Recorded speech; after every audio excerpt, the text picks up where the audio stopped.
It's really important to me to work somewhere that isn't purely about financial gain. It's part of our mission and our purpose to make investments that have a positive social and economic impact.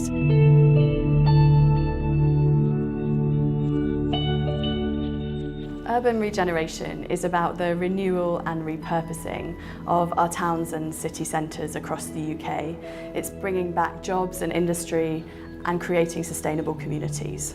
As a business, we're committed to improving the lives of our customers, and part of that involves making better places for them to live and for them to work. And in every investment that we make, it's a key criteria that we have a positive social and economic impact. What we're doing right across the UK is investing in housing, in energy, in transportation, and in regenerating the great towns and cities across Britain. That's Edinburgh, Newcastle, Leeds, Manchester, Salford, Bristol, Bath, Cardiff, Southampton.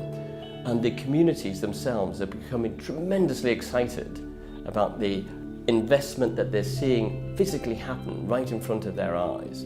Real jobs that pay better wages, that allow people to provide better for their family, and with a big local multiplier effect that's lifting all the boats in society and not just a few.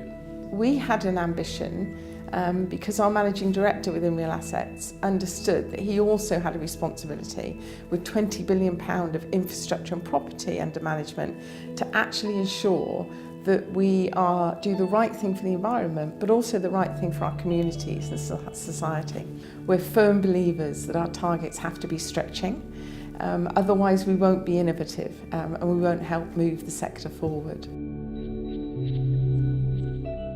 We've had huge infrastructure deficits in Britain. We should have been building 300,000 homes a year for the last 30 years. We've been building 150,000. This has created massive intergenerational problems, not just for young people, but also for older people as well, because we simply haven't built enough homes for the elderly, we haven't built enough modern new rental accommodation, and we haven't built certainly enough homes for younger people. That's so unfair from a society point of view. We're here to change that, and we're changing it right now. We're investing in the most modern, technologically advanced factory in Britain to build higher quality, low cost housing for the future for everyone. But at Legal in General, our philosophy is developing homes for all types of people, no matter your kind of economic or demographic circumstances. And our fundamental belief is that by doing that, we're creating more compelling and enduring communities, rather than just mono 10-year developments that we perhaps may look back on in 10 or 15 years' time and wonder why we made those mistakes.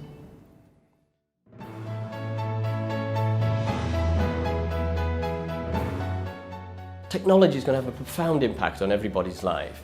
And what we're seeing is technology can deliver some amazing solutions. We're now seeing clean, green and cheap energy. We can build zero carbon homes. And these are great societal outcomes. And we at Legal in General are investing hundreds of millions, in fact billions of pounds in making this happen. Because once again, it's about inclusive capitalism, not exclusive wealth to a minority of the population. We set very challenging energy targets, and as part of that, then the design teams are incentivised to create the most energy efficient building.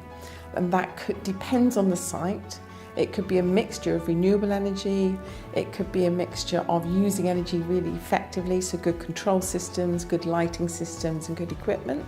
And it has to be the right balance for the building and obviously for the financial case to stack up and mean that the building will make money for the investors at the end of the day as well. We're looking to invest in technologies, businesses and physical assets and infrastructure that can deliver clean energy, clean power, heat and transport to communities both in the UK and potentially globally. We have invested in wind power that is already delivering renewable energy to the grid.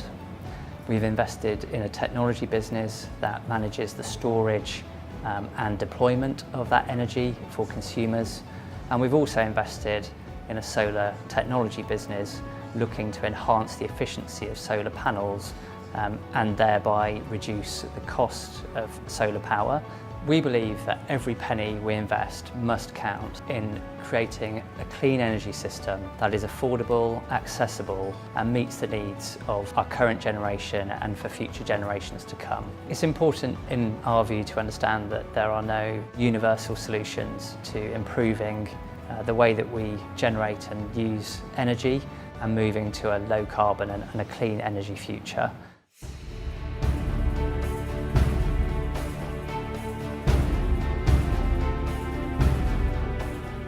Climate change is an important issue, of course, for everyone, and we have a small window of opportunity to reverse this trend and to build a low-carbon future. And for us, as a large investor, we have a very important role to play. And we believe that falls into 3 areas of responsibilities. One is redirecting some of the capital away from the companies and products that produce greenhouse gas emissions, and then put them into the technologies and solutions that build a low-carbon future. The second one is engaging directly with the companies that we invested in and to help them be successful in this transition. And the third one is to engage directly with policymakers and regulators to make sure that we have an orderly transition into a low-carbon economy. I've been engaged on climate change issues since sort of 1999. I was campaigning on the street about whether we're doing enough about climate change. But also I found myself in a job in finance, and I thought there was a massive gap between finance and what we're trying to achieve, as a society. What I thought was that we can play a much bigger role as part of the financial community to come up with solutions to this huge problem like climate change. And that's what I've been working on for the last 10 years, to sort of say, surely financing a low-carbon future is good for our money as well. And what we found is a lot of the people are starting to engage on this topic and say, actually, I want to take a part in this transition, and we believe there's a real financial case to doing that.